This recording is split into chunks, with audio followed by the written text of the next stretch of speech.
नमस्कार, स्वागत है आपका संसद टीवी पर। मैं हूं मनोज वर्मा और आप देख रहे हैं हमारा खास कार्यक्रम मुद्दा आपका। आज हम बात करेंगे चुनाव सुधार और प्रवासी मतदाताओं के लिए नई सुविधा की।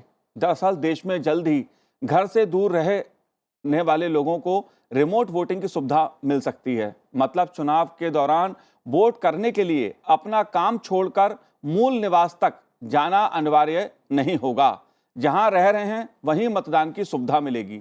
चुनाव आयोग ने इसके लिए रिमोट ईवीएम तैयार की है। पूरी व्यवस्था का प्रोटोटाइप तैयार कर लिया गया है और 16 जनवरी 2023 को विभिन्न राजनीतिक दलों के बीच रखा जाएगा।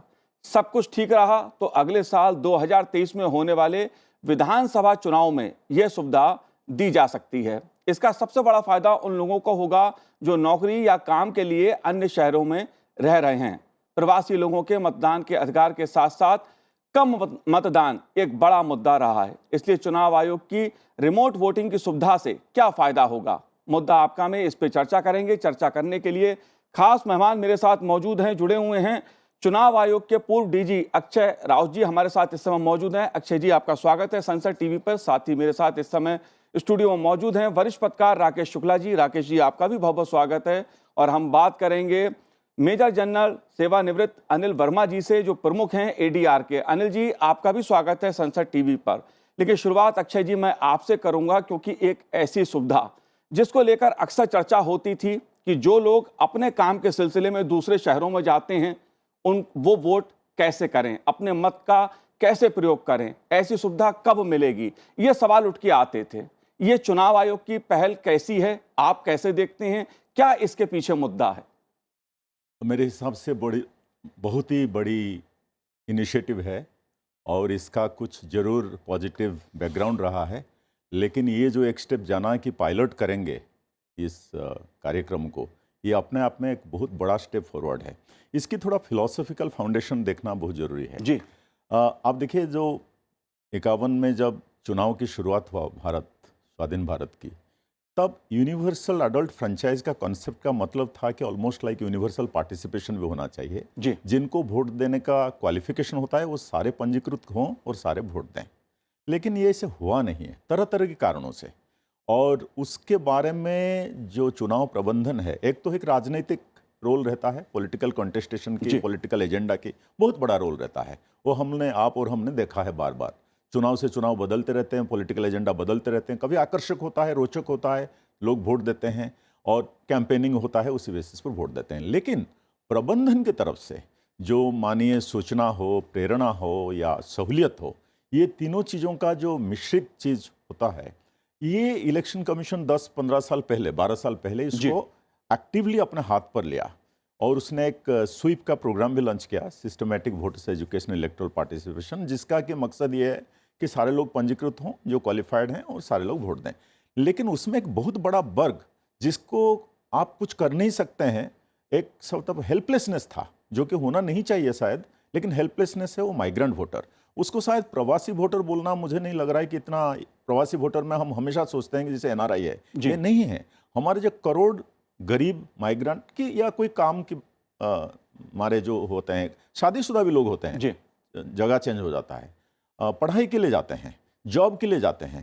तो एक तो है कि सबसे बड़ी आंकड़े जो कि आपको शायद हमें भरोसा भी देगा और आश्चर्य भी करेगा, यह है कि 85% ऐसे हैं जो कि स्टेट के अंदर ही है, तो इनको कैप्चर करना बहुत ज़्यादा मुसीबत नहीं है। और यही सबसे बड़ी वर्ग हैं जो कि वोट नहीं दे पाते हैं क्योंकि वो ऑर्डिनरली रेसिडेंट नहीं है। जहां आज की तारीख में वो रहते हैं वहां उनका पंजीकृत नहीं है। पंजीकृत एक अपना गांव में होते हैं या जहां के साथ इमोशनल जुड़ाव होता है, जहां वो नाम कटवाना भी नहीं चाहते हैं, लेकिन वहां जाके वोट भी नहीं दे सकते हैं। एक हेल्पलेसनेस रहता है जी। तो प्रबंधन की तरफ से, लोगों की तरफ से ये हेल्पलेसनेस को दूर करने का ये एक बहुत बड़ा इनिशिएटिव है कि रिमोट वोटिंग, जिसके बारे में पहले चर्चा हुआ है जी। और ये मेरे हिसाब से बड़ा पहल है। अक्षय जी, घरेलू प्रवासी कौन होगा, किसे माना जाएगा? अगर चुनाव आयोग की बात मैं करूं तो हम किसे मानेंगे? तो मुझे लग रहा है कि जैसे एनआरआई भी इससे एक्सक्लूडेड नहीं हो सकता है, या जो बहुत बड़े जाके आप सोचेंगे कि middle class, upper middle class, वो भी जाके कहाँ बिजनेस इंटरेस्ट में, वो एक्सक्लूड नहीं हो सकते हैं। लेकिन सबसे बड़ा नंबर है जो स्टूडेंट्स, एम्प्लॉयज़, शादीशुदा, लेबर क्लास, यही लोग हैं। इंटरनल माइग्रेट कुछ होता है इंटरस्टेट, लेकिन विद इन द स्टेट, जैसे डिस्ट्रिक्ट से डिस्ट्रिक्ट, गांव से गांव, शहर से शहर माइग्रेशन। जैसे मान लीजिए अभी इलेक्शन हुआ था गुजरात में, साउथ गुजरात में एक बड़ा बिजनेस इंडस्ट्री सेंटर है सूरत, लेकिन उसके आसपास के जो आदिवासी या हमारे जो जनजाति लोगों का जहां बहुत नंबर्स हैं, डिस्ट्रिक्ट्स हैं, वहाँ से लोग आते हैं काम करने के लिए। वो बेचारों के पास ना इतना पैसा होता है, ना उनको इतना इंस्पायर्ड फील करते हैं कि पूरा जाके 200 किलोमीटर, 150 किलोमीटर, 500 किलोमीटर जाएं। तो मुझे आज की तारीख में ये नहीं मैं बोल सकता हूँ जो आज की तारीख में जो इनका निर्णय है इलेक्शन कमीशन का, लेकिन ये बहुत ही बड़ा प्रोग्रेसिव निर्णय है, लेकिन उसका बहुत टेस्ट फूंक फूंक के रखना पड़ेगा पाँव। मुझे लग रहा है कि बिल्कुल अक्षय जी, बिल्कुल बिल्कुल सही बात है। इस देश का लक्ष्य भी रहा है, चुनाव आयोग का भी लक्ष्य रहा है, इस देश का संविधान भी कहता है, कानून भी कहता है कि इस देश के हर नागरिक को अपना वोट देने का अधिकार मिलना चाहिए और हर नागरिक को अपने वोट का अधिकार का प्रयोग करना भी चाहिए। लेकिन उसके लिए कैसे चुनाव सुधार हो कि अधिक से अधिक मतदान हो, उस दिशा में अगर मैं कहूं तो रिमोट वोटिंग की जो सुविधा की पहल है चुनाव आयोग की, इसकी चर्चा इस समय हो रही है, उसको एक सकारात्मक रूप में देखना चाहिए। लेकिन कई चुनौतियां भी इसको लेकर हैं। अनिल जी, आप कैसे देखते हैं चुनाव आयोग की इस पहल को कि रिमोट वोटिंग की सुविधा ऐसे लोगों को जो कहीं रहते हैं लेकिन काम के लिए किसी दूसरे शहर में जाते हैं, उनको वोट का अधिकार मिले, वो वोट दे सकें? आपका क्या कहना है? पहले तो धन्यवाद मुझे इसमें बुलाने के लिए जी। और पार्टिसिपेट करने के लिए। तो ये हमने मुद्दा उठाया था इलेक्शन कमीशन के साथ अप्रैल मई 2021 में जब इलेक्शन कमीशन की तरफ से काफ़ी ऐसे वो आ रहे थे मैसेजेस और न्यूज़ आइटम्स कि एनआरआईज़ को वोटिंग की सुविधा दी जा रही है। तो हमने उस समय इस पर डिबेट किया था और काफ़ी सारे पुराने चीफ इलेक्शन कमिश्नर्स भी हमारे साथ उसमें जुड़े थे। और फिर हमने एक पत्र लिखा था इलेक्शन कमीशन ऑफ इंडिया को 5 मई 2021 को, जिसमें हमने अपनी रिकमेंडेशंस उनको भेजी थी और मुझे तुरंत ही उसी दिन श्री राजीव कुमार जो उस समय इलेक्शन कमिश्नर थे, इनका फ़ोन आया था शाम को और उन्होंने कहा कि ये मुद्दा is very close to my heart और इसके ऊपर इलेक्शन कमीशन काम कर रहा है और इसमें काफ़ी चैलेंजेस हैं, लेकिन हम उसके ऊपर कुछ ना कुछ टेक्नोलॉजी लगाकर इसको काम करेंगे। तो हमें खुशी है कि इलेक्शन कमीशन ऑफ इंडिया ने इसके ऊपर कुछ काम किया है और अब ये पॉलिटिकल पार्टीज़ को ये पायलट प्रोजेक्ट दिखा रहे हैं और ये रिमोटली अब बेसिकली तो यही पेपर कॉन्सेप्ट पेपर जो इन्होंने आज निकाला है, मैंने पढ़ा है, उसमें लिखा है कि ये नॉर्मल ईवीएम की तरह ही है, लेकिन उसको मॉडिफाई किया गया है और उसमें 72 कंस्टिट्यूएंसीज का साइमल्टेनियसली वोटिंग किया जा सकता है। जी। तो ये अच्छी पहल है और इसमें हमने कई मुद्दे उठाए थे और उसमें अब देखना पड़ेगा कि कितनी प्रोग्रेस इलेक्शन कमीशन कर सकता है, क्योंकि सबसे पहला मुद्दा जो इम्पोर्टेंट है वो है कि अभी कोई माइग्रेंट वर्कर की लीगल डेफिनेशन नहीं है। जी, सबसे और बड़ा ये मुद्दा जो है। किस्सा है ये पुराना है काफ़ी, ये 15-16 से इलेक्शन कमीशन इस पर काम कर रहा है, लेकिन अभी तक ये लॉ मिनिस्ट्री और बाकी जितनी मिनिस्ट्रीज इन्वॉल्व है इसमें, वो उस पर नहीं आई हैं कि माइग्रेंट की डेफिनेशन क्या है। तो सबसे पहले तो ये लॉ चेंज करने पड़ेंगे, तो उसके लिए इलेक्शन कमीशन को कार्रवाई करनी पड़ेगी अपना गवर्नमेंट के साथ, क्योंकि जब तक वो नहीं होगा तो फिर ये पूरा प्रोसीजर शुरू ही नहीं होगा। लेकिन ये अच्छा है कि टेक्नोलॉजी के हिसाब से ये आरवीएम जो रिमोट ईवीएम इन्होंने बना रहे हैं, उसका डेमोन्स्ट्रेशन वगैरह कर रहे हैं, वो काम चलता रहना चाहिए साथ-साथ। जी। और अलग जो 3-4 और हमने रिकमेंडेशन दी थी कि जो एनरोलमेंट प्रोसेस है माइग्रेंट वर्कर्स की, वो भी सिंप्लीफाई कर देनी चाहिए, अभी जो काफ़ी कॉम्प्लिकेटेड है। क्योंकि वो उसमें ऑर्डिनरी रेज़िडेंट और ये वो ऐसे काफ़ी चीज़ें हैं जिसको इन्हें सॉर्ट आउट करना पड़ेगा। जी। नेक्स्ट था कि भई वोटर अवेयरनेस और असिस्टेंस। अब जो माइग्रेंट वोटर्स हैं, ज़्यादातर आपने देखा है वो लेबर क्लास के होते हैं, अपना रोज़ी-रोटी के लिए जाते हैं और जैसा वो अक्षय जी ने बताया बिल्कुल ठीक कि 85% के करीब विदिन द स्टेट ही होते हैं। लेकिन उनको इसके बारे में पता ही नहीं होगा, तो उनकी जानकारी, वोटर अवेयरनेस, उनको असिस्टेंस देना, वो जी। करना पड़ेगा। और उसके साथ-साथ 2-3 मेरे रिकमेंडेशन और हैं कि एक तो इसमें जो क्या कहते हैं, इन्होंने कमेंट्स माँगे हैं, वो सिर्फ़ पॉलिटिकल पार्टी से माँगे। मेरे हिसाब से ये नॉर्मल पब्लिक से भी माँगने चाहिए, बिकॉज़ बहुत से एक्सपर्ट्स बैठे हैं बाहर भी, और जी सिविल सोसाइटी ऑर्गेनाइज़ेशन से भी पूछना चाहिए, वो भी कमेंट करेंगे, वो भी अपने सजेशंस दे जी सकते बिल्कुल हैं। अनिल जी, एक पहल। क्योंकि एनआरआईज़ तो सिर्फ 70 लाख है, जी लेकिन हमने एक कॉइन करी थी टर्म एमआरआईज़, माइग्रेंट जी इंडियन वोटर्स, बिल्कुल, एक बृहद उसको कोई दायरे, नहीं पूछ रहा, मुझे वो मुझे 35 से लगता है 40 की एक बृहद दायरे में इस पूरे मुद्दे को देखना चाहिए, क्योंकि चुनाव जी। आयोग की भी अपनी सीमाएं हैं, तमाम तरह की सामाजिक और भौगोलिक चुनौतियां भी उसके सामने रहती हैं। राकेश जी, आप कैसे इस मुद्दे को देखते हैं? ये बात ठीक है कि हर नागरिक को वोट देने का अधिकार मिले, लेकिन वोट की सुविधा हर नागरिक को मिल सके कि रोजी रोटी के चलते वो वोट देने से वंचित ना रह जाए। अगर इसके लिए एक पहल चुनाव आयोग कर रहा है, उसे आप कैसे देखते हैं? सबसे पहले इस देश ने 1990 के बाद जाना कि चुनाव में सुधार भी हो सकता है। 90 के पहले इस देश ने समझा ही नहीं था कि चुनाव प्रक्रिया में कोई सुधार हो सकता है। 90 से 96 का जो दौर था वो चुनाव सुधार का सबसे व्यापक दौर कह सकते हैं अपन। जी और पहली बार इस देश में मतदाताओं का फोटो पहचान पत्र जारी हुआ, और उसके बाद चुनाव को लेकर बहुत सारी समितियां आई, संथालन समिति आई, तारकंडे समिति आई, केपीएस गिल, दिनेश गोस्वामी, इन सभी लोगों की सिफारिशों को समय समय पर अपनाया गया। ये सही है कि ईवीएम के बाद आरबीएम की जो प्रक्रिया शुरू की गई है चुनाव आयोग की तरफ से, ये प्रशंसनीय कदम है। लेकिन जैसे अभी हमारे दोनों अतिथियों ने कहा, इसके सामने चुनौतियां कई हैं, और उसमें सबसे बड़ी जो चुनौती है वो ये है कि क्या हमारे पास जो मतदाता पहचान पत्र है, और हम प्रवासी के तौर पे मान लीजिए दिल्ली में रह रहे हैं और मध्य प्रदेश के रहने वाले हैं, तो क्या इस बात की श्योरिटी है कि मध्य प्रदेश में जिस क्षेत्र से हम पंजीकृत है वहाँ मतदाता सूची में हमारा नाम अभी भी है? क्योंकि आप देखिए कि चुनाव की जब प्रक्रिया शुरू होती है तो मतदान के दौरान एक पुनरीक्षण होता है मतदाता सूची में, और उसमें आपत्तियां आती है, तो बहुत सारे लोग स्थानीय तरीके से राजनीतिक तौर पे कटवाते हैं, और कई बार उनका वेरीफाई नहीं होने पर उन मतदाताओं का नाम वहाँ से काट दिया जाता है। तो एक बड़ा जो मुझे लगता है समस्या जो आएगी, बड़ी समस्या वो ये आएगी कि हम जहाँ के रहने वाले हैं, क्या वहाँ की मतदाता सूची में हमारा नाम है?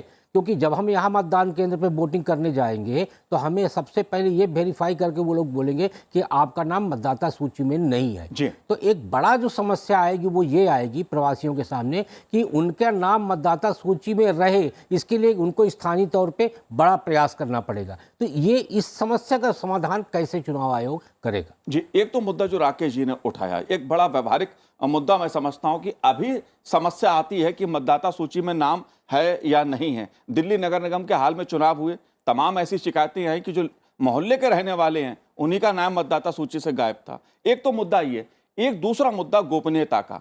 अगर हम रिमोट मशीन इस्तेमाल करेंगे तो गोपनीयता का क्या होगा? प्रलोभन मुक्त चुनाव हो, इसका कैसे पहल होगी? ये ऐसे मुद्दे हैं जो चर्चा का विषय सामने लाते हैं। आपने सही पॉइंट्स को उजागर किया, और अनिल जी और राकेश जी ने भी बहुत महत्वपूर्ण बिंदु सामने रखा। इलेक्शन कमीशन की जो मैनेजमेंट होता है और पूरा इलेक्शन प्रोसेस के मैनेजमेंट में, उसमें कई वर्ड्स बहुत सैक्रेड्स होते हैं। जैसे 2-3 चीज़ आपने बताया, एक है सीक्रेसी, एक सिक्योरिटी, एक ट्रांसपेरेंसी, एक जो इंड्यूसमेंट फ्री होना है। तो उस सब में एक बड़ा भूमिका रहता है जो पोलिंग स्टेशन, क्योंकि पोलिंग स्टेशन जो होता है एक प्रोटेक्टेड एनवायरनमेंट होता है। क्या रिमोट वोटिंग में वो एनवायरनमेंट को रेप्लिकेट किया जा सकता है? मुझे लग रहा है कि टेक्नोलॉजी के सहारे, इसीलिए ये खाली टेक्नोलॉजी का बात नहीं है, अनिल जी ने सही बताया था।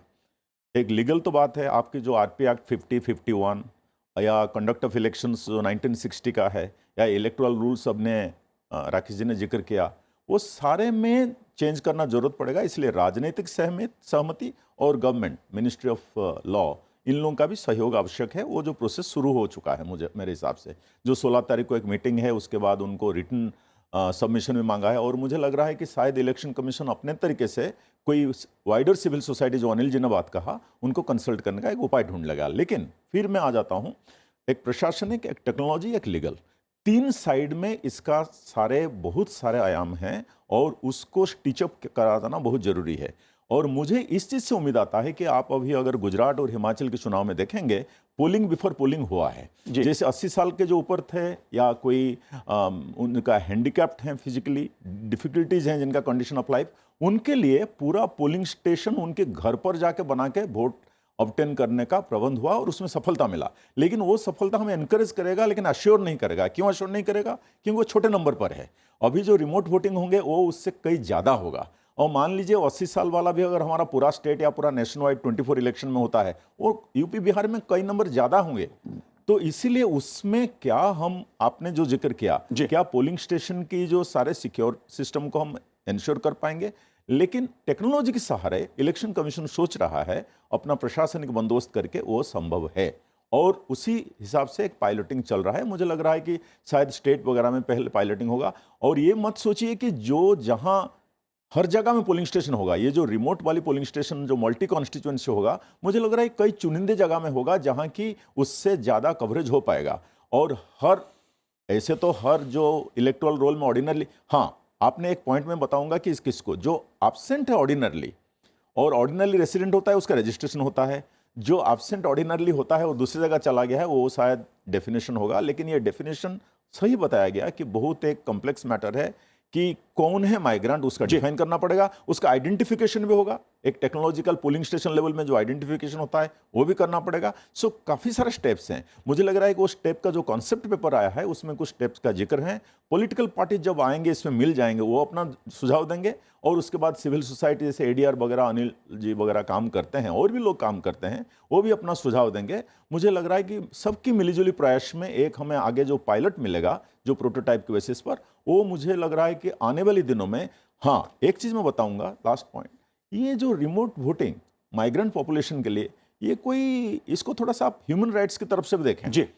क्योंकि आजकल जो अधिकार है, मुझे लग रहा है कुछ हद तक, राकेश जी ने भी शायद उसका थोड़ी सी जिक्र किया, कि वंचित हैं ये लोग। और ये लोग ज़्यादातर जो मजबूर है कि अपना जगह छोड़ के दूसरी जगह में जाते हैं लाइवलीहुड के लिए, वो एक हिसाब से एक मार्जिनलाइज पॉपुलेशन होते हैं। उनके हिसाब से उनका अधिकार, वोट देने का अधिकार को पहले अगर एक रेस्पॉन्ड किया जाए रिमोट वोटिंग के जरिए, मुझे लग रहा है कि एक बहुत अच्छा सा इनिशिएटिव है। और उसको थोड़ी सी सबको ही मिलके जितना एक्सेप्ट किया जाए और जितना पॉजिटिवली देखा जाए, वो देखना चाहिए। आप देखिए ईवीएम, एक ईवीएम है, आज तक भी उसको डिमॉन्स्ट्रेट किया जा रहा है। पहले तो बहुत दिन डिमॉन्स्ट्रेट किया जाए, पायलटिंग हुआ, बार बार पायलटिंग हुआ, वीवीपैट भी पायलटिंग हुआ, और ये तो एक नया अलग तरह की मशीन है। इस मुद्दे पे आऊंगा, क्योंकि पारदर्शिता का जो मुद्दा है, ईवीएम को लेकर अक्सर सवाल उठते हैं, रिमोट वोटिंग को लेकर क्या होगा, इसको भी मैं समझने की कोशिश आपसे करूंगा।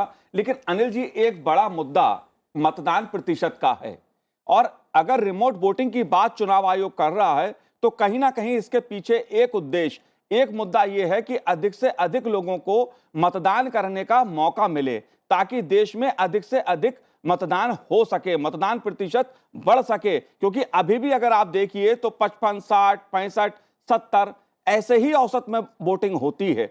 आप कैसे देखते हैं इस मुद्दे को? जो वोटिंग परसेंटेज कम है, क्या इससे उसको लाभ होगा?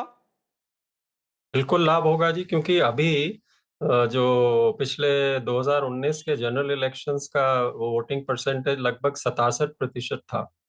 और जैसा हमने बताया, 30 से 40 करोड़ माइग्रेंट वर्कर्स हैं। अब उसमें से कितने एक्चुअली वोट करते हैं हमें नहीं मालूम, लेकिन बहुत कम वोट करते हैं। तो यदि ये वाला ग्रुप भी वोटिंग की सुविधा इनको दी जाएगी, और चलिए अगर 100% नहीं तो इसमें से 50%, 60% लोगों को भी हम मोटिवेट कर सकते हैं और सारी सहूलियतें दे सकते हैं, कि उनको बताया जाए कि आप फलानी जगह पे जाइए और वहाँ पर वोट करिए, आपका पैसा खर्च नहीं होगा। ये सब उनको हम बताया जाए, और सेफ्टी प्रोवाइड करी जाए, सीक्रेसी प्रोवाइड करी जाए। तो मेरे हिसाब से तो ज़रूर वोटिंग परसेंटेज में बढ़ोतरी होगी, और वो हमारे देश के लिए अच्छा ही है, क्योंकि जैसा अक्षय जी ने भी बोला था, ये एक तरीके का कॉन्स्टिट्यूशनल राइट है। अडल्ट फ्रेंचाइज जब हमने किया था, तो सबको ये करने का अधिकार है। अब रजिस्टर्ड वोटर, अगर मैं थोड़ा-सा इंग्लिश में बोलूँ, तो कि being a registered voter by definition implies stability, whereas migration implies mobility. तो ये थोड़ी-सी डायकोटमी जो है स्टेबिलिटी और मोबिलिटी के बीच में, तो अब हम क्या कर सकते हैं, जो गरीब आदमी है उसको तो लाइवलीहुड के लिए या किसी और को पढ़ने के लिए या किसी और को जी दूसरे टाइप की नौकरी के लिए वो जाना पड़ता है दूसरी जगह। तो अगर हम उसको ये कॉन्स्टिट्यूशनल राइट वोटिंग करने से वंचित करेंगे, जो कि हो रहा है वो मतलब वैसे ही हो रहा है क्योंकि हम उसके ऊपर कुछ लॉज और ये अभी तक अमेंड नहीं कर सके हैं। जी तो उस पर अगर काम चलेगा तो अच्छा वोटिंग परसेंटेज मेरे हिसाब से बढ़ेगा और वो हमारे देश के लिए, हमारी डेमोक्रेसी के लिए, सबके लिए बहुत अच्छा होगा। जी, बिल्कुल। मैं राकेश जी इस बात को समझना चाहता हूं क्योंकि रिमोट वोटिंग के जरिए मतदान प्रतिशत को बढ़ाना एक उद्देश्य है ताकि अधिक से अधिक लोगों को भागीदारी मिले। लेकिन अभी जो स्थिति है कि उसमें मतदाता पंजीकरण और मतदान में बढ़ोतरी के बावजूद जो भागीदारी का है उसमें ठहराव है और इसको लेकर चुनाव आयोग भी चिंतित है। वास्तव में 1/3 जो मतदाता हैं वो मतदान नहीं करते हैं। एक सवाल इस तरह का उठता है बार बार। इस इशू को आप कैसे देखते हैं? क्योंकि नई नई सुविधा देना, टेक्नोलॉजी देना, चुनाव सुधार करना, ये सब बात अच्छी है, लेकिन मतदान का अधिकार प्रयोग अधिक से अधिक लोग करें, इसको आप कैसे देखती हैं? क्या सिर्फ सुविधा देने से ये हो जाएगा या कोई प्रेरणा, कोई प्रेरित भी करना होगा?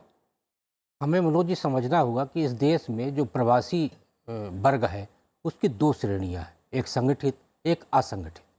संगठित श्रेणी के लोग हर जगह पर पंजीकृत हैं, उनकी पहचान है, उनका अपना ठौर ठिकाना है और सरकार को ये जानने में बिल्कुल कठिनाई नहीं होती है कि संगठित वर्ग का व्यक्ति कौन है, चाहे वो अधिकारी हो, कर्मचारी हो, व्यापारी हो, कोई भी हो, वो संगठित क्षेत्र का है। जो असंगठित है, असंगठित क्षेत्र के वर्ग को संगठित रूप से लाने के लिए और पंजीकृत करने के लिए पहला प्रयास हुआ 2004 से 9 के बीच में, जब लेफ्ट पार्टी के सहयोग से यूपीए गवर्नमेंट चल रही थी। तब एक पहल की गई कि हमें असंगठित वर्ग के मजदूरों का एक पूरा प्लेटफॉर्म तैयार किया जाना चाहिए कि वो यहाँ से जाते हैं, कहाँ काम करते हैं, कितने समय तक किस ठेकेदार के यहाँ काम कर रहे हैं या किस फर्म में काम कर रहे हैं। फिर यदि वो पलायन करके दूसरी जगह जाते हैं तो वो भी रजिस्टर्ड होना चाहिए। यानी रजिस्ट्रेशन की ऑनलाइन प्रक्रिया इतनी सरल होनी चाहिए कि जब हम मूव करते हैं वो मूवमेंट रजिस्टर्ड होना चाहिए और हमारा अंतिम मूवमेंट उस पर पता होना चाहिए। उससे ये सारी प्रक्रिया हो रही थी पीएफ को लेके, वो चुनाव को लेके नहीं हो रही थी कि उनको जो है पीएफ की सुविधाएं मिल सके इसलिए, या उनको पेंशन की सुविधाएं मिल सके इसलिए ये सारी प्रक्रियाएं चल रही थी। लेकिन वो प्रक्रिया ना तो पूरे मनोयोग से की गई और इस वजह से 2004 से 9 के बीच में एक नूरा कुश्ती चली लेफ्ट और कांग्रेस के बीच में और वो ख़त्म हो गई। इस बीच में आप देखेंगे कि भारतीय जनता पार्टी की तरफ से असंगठित मजदूर मोर्चा बनाया गया। तब नितिन गडकरी जी राष्ट्रीय अध्यक्ष थे और प्रहलाद पटेल जी को इसका राष्ट्रीय संयोजक बनाया गया। उन्होंने देश भर में घूम के नाई, बारी, इस छोटे छोटे तबके के लोगों को इकट्ठा किया और एक मोर्चे को बड़ा स्वरूप दिया गया। उनके पास एक बड़ा डाटा इकट्ठा हुआ। जब 2014 के बाद सरकार आई तो श्रम में जयते का नारा दिया गया और इसी असंगठित मजदूर का पूरा एक प्लेटफॉर्म मेकअप किया गया। लेकिन हुआ क्या, हो इसलिए नहीं पाया क्योंकि सरकार वहाँ पे निर्बल साबित हो रही है जहाँ पे ठेकेदारों की तरफ से ये काम नहीं कराया जाता, क्योंकि वो मजदूरों को शो नहीं कर रहे कि हम मजदूरों को ला के कितना लेबर ला रहे हैं, उनको क्या हम पारिश्रमिक दे रहे हैं। इस वजह से ये काम मुस्तैदी तरीके से नहीं हो पाता। तो चुनाव आयोग के सामने जो एक आप मतदान बढ़ाने की जो बात कर रहे हैं, ये जो वर्ग मतदान नहीं कर पाता, वो मतदान नहीं कर पाने वर्ग के लिए कोई भी टेक्नोलॉजी आप लाएंगे, जब तक उसके लिए पूरा फ्रेमवर्क नहीं होगा वो मतदान का प्रतिशत आप नहीं बढ़ा सकते। जी बिल्कुल। और आखिरी सवाल अक्षय जी मेरा आपसे, क्योंकि जाहिर सी बात है ईवीएम को लेकर तमाम सवाल उठते हैं कि ईवीएम में कुछ, तो क्या जो रिमोट वोटिंग की बात हो रही है इस पे सवाल बहुत बार अच्छी तरह डिमॉन्स्ट्रेट करना पड़ेगा, क्योंकि चुनाव की सबसे बड़ा चुनाव प्रबंधन की जो मंत्र होता है वो है ट्रस्ट। जी, अगर ट्रस्ट नहीं होगा, और ट्रस्ट में political stake holding, political parties, voters सबसे पहले आते हैं, वोटर सबसे पहले और उसके बाद पॉलिटिकल पार्टीज। तो मुझे लग रहा है कि ये जो नया टेक्नोलॉजी इंट्रोडक्शन होगा वो खाली पॉलिटिकल पार्टीज नहीं, even voters education point of view से जो अनिल जी जिक्र कर रहे थे, सबको पता लगना चाहिए कि ये सुविधा है और ये सुविधा जो है इसके ऊपर डिपेंड कर सकते हैं आप, ये होना पड़ेगा। लेकिन मैं एक छोटी सी, जिन्होंने जो बताया था अभी, आपने एक बड़ा प्रश्न उठाया था थोड़ी देर पहले, वोटर पार्टिसिपेशन, क्या ये रिमोट वोटिंग से वोटर पार्टिसिपेशन टर्नआउट बढ़ेगा? आंसर है येस और नो, हाँ और ना दोनों। हाँ इसीलिए क्योंकि वो एक जो वंचित रहते थे, जिसके बारे में राकेश जी बहुत पैशनेटली जिक्र किया, और वो मैं थोड़ी सी इसका ऊपर ऐड कर दूं, अगर आप खाली टेक्नोलॉजी करके रिमोट वोटिंग कर देंगे, राकेश जी ने सही, क्यों वो समाधान नहीं होता है। क्योंकि कभी कभी मजदूर बोलता है कि मैं अगर एक दिन जाऊंगा मेरा तो तनख्वाह कट जाएगा, पगार कट जाएगा। तो वो जो एम्प्लॉयर है उसको सुविधा करना चाहिए कि भाई वो पगार भी देगा और अधिकार भी मिलेगा, दोनों चीज। खैर, वोटर पार्टिसिपेशन के ऊपर हम आ जाएं, अगर आप देखेंगे गुजरात में ये प्रूव्ड हुआ है और भी पहले भी प्रूव्ड हुआ है, और इलेक्शन कमीशन इसको लेकर चिंतित है कि भाई टेक्नोलॉजी वगैरह करके माइग्रेंट वोटर्स को तो अधिकार दे दिया जाएगा, कुछ डेफिनेटली वोटर्स टर्नआउट में इंप्रूवमेंट होगा, लेकिन जो अर्बन अपाथी, शहरी उदासीनता, जो यूथ का सफिशिएंट इंटरेस्ट नहीं है, वो सब कहाँ, उसके लिए और एक बड़ा सा कार्यक्रम और बहुत बड़ा इंफॉर्मेशन, मोटिवेशन, आप मोटिवेशन के बारे में आपने जिक्र किया, बिल्कुल, प्रेरित करने के लिए बहुत बड़ा कार्यक्रम करना पड़ेगा, और वो बहुत ही जरूरी है। नहीं तो ये बहुत स्टिकी है, बहुत क्रॉनिक है। आप बड़े बड़े शहरों में देखेंगे उनका वोटर टर्नआउट कैसे रहा है, उसका रिमोट वोटिंग के साथ कोई ताल्लुकात है नहीं, लेकिन वो भी बहुत काम करना उसमें बाकी है, तब फिर greater participation for a stronger democracy बनेगा। बिल्कुल, देश में लोकतांत्रिक व्यवस्था जो हमारी चुनाव की व्यवस्था है वो पारदर्शी रहे, जवाबदेही रहे और उसमें हर किसी का पार्टिसिपेशन हो, भागीदारी हो। इसके लिए चुनाव आयोग समय समय पर सुधार की पहल करता है, नई सुविधाएं भी मतदाताओं को मुहैया कराता है, और रिमोट वोटिंग की सुविधा इसी दृष्टि से एक सकारात्मक पहल चुनाव आयोग की कही जा सकती है। अब राजनीतिक स्तर पे कितनी इस पर सहमति बनेगी, कितनी नहीं बनेगी, वो एक समय बताएगा। तमाम मुद्दे ऐसे हैं जो व्यवहारिक रूप से चुनौतीपूर्ण कहे जा सकते हैं, लेकिन इस पहल को एक सकारात्मक दिशा से देखने की जरूरत है, क्योंकि मुद्दा उन लोगों की भागीदारी का है लोकतंत्र में, चुनाव में, जो अपने काम धाम के चक्कर में वोट से वंचित रह जाते हैं। आप तीनों ने इस कार्यक्रम में भाग लिया, बहुत बहुत शुक्रिया संसद टीवी से बात करने के लिए, धन्यवाद आपका। तो आज इस कार्यक्रम में इतना ही, मुझे दीजिए आज्ञा, नमस्कार।